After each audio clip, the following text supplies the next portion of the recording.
You grab your keys, your dog's ears drop.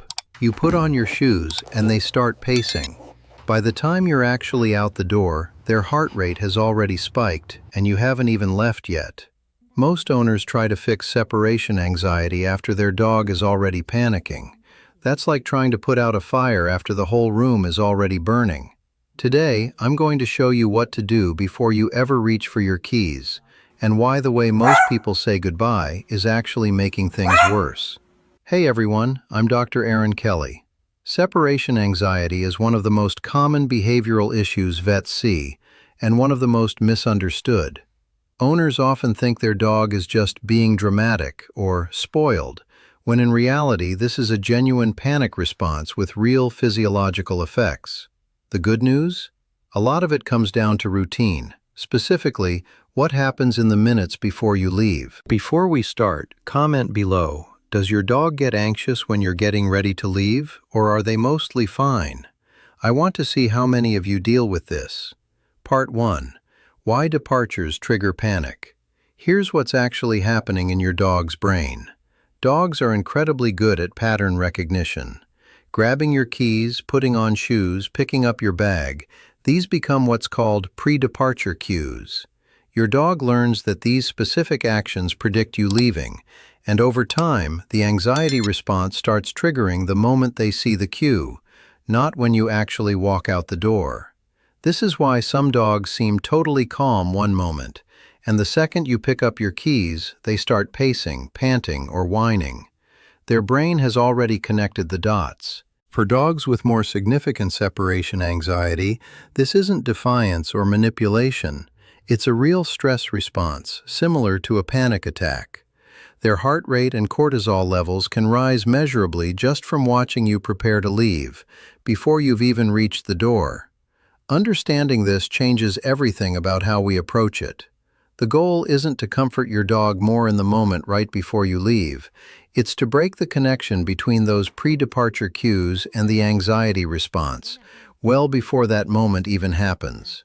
Comment below. What's the very first thing your dog reacts to?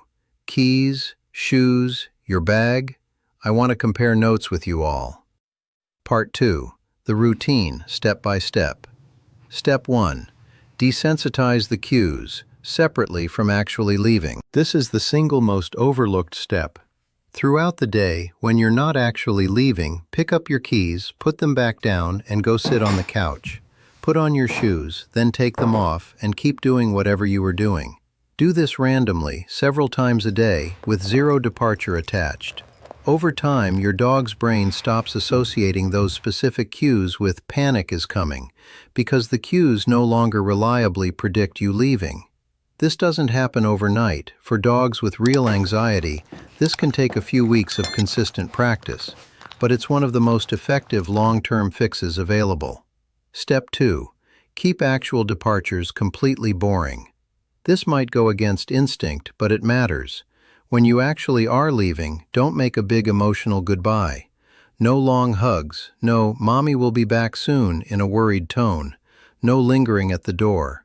Calmly grab what you need and leave, like it's the most unremarkable thing in the world. Why this works? Your emotional energy directly influences your dog's stress level. A dramatic emotional goodbye confirms to your dog that this is a significant worrying event. A calm, boring departure signals the opposite. This happens all the time, and it's nothing to worry about. Step 3. Give them a job, not just time. About 5 to 10 minutes before you actually leave, give your dog a food puzzle toy or a stuffed, long-lasting chew, something that takes real effort and focus to work through. The goal is for their brain to already be engaged in something rewarding by the time you walk out. This does two things. It gives them a positive association with your departure routine, and it occupies the exact window of time when anxiety would otherwise be building. Step 4. Practice short absences on purpose. If your dog has noticeable anxiety, don't wait for a real departure to be the only practice. On weekends or days off, practice leaving for genuinely short periods, a minute, then a few minutes, then gradually longer, always returning calmly before anxiety escalates. This builds real confidence over time that your leaving means you will, in fact, come back. Step 5. Keep arrivals calm too. When you come home, resist the urge to give a huge, excited greeting right away, especially if your dog is jumping, whining, or highly worked up. Wait until they're calm before giving attention. This reinforces that calm behavior, not anxious, frantic behavior, is what gets rewarded with your attention. Step 6. Create a consistent, safe spot. Just like we discussed in our fireworks video, having a specific, comfortable space, a bed, a crate they enjoy, a particular corner of a room, gives your dog somewhere predictable to settle during your absence. Consistency here matters more than the exact location you choose. Comment below, which of these steps do you think you're currently not doing? Be honest. I want to know where most owners are getting stuck. Part 3. What not to do. Let's cover common mistakes because a few well-meaning habits can actually make things worse. Don't punish anxious behavior when you come home. If your dog destroyed something while you were gone, that happened out of panic, not spite. Punishing it after the fact doesn't teach anything useful. Dogs don't connect punishment to something they did an hour ago. They just learn that your arrival is unpredictable and scary. Don't skip the desensitization step and jump straight to leaving them alone for hours. If your dog has real separation anxiety, throwing them into a full workday alone without building up to it first often makes the anxiety worse, not better. Don't ignore severe signs. If your dog is injuring themselves trying to escape, having accidents despite being fully house-trained, or showing extreme distress every single time you leave, that level of anxiety often needs more structured support. Talk to your vet or a certified dog behaviorist. There are safe, effective options for more severe cases, but that's a conversation to have directly with a professional who can evaluate your specific dog. Part 4. Realistic expectations. I want to be honest with you here. If your dog has mild anxiety around departures, these steps can make a noticeable difference within a couple of weeks.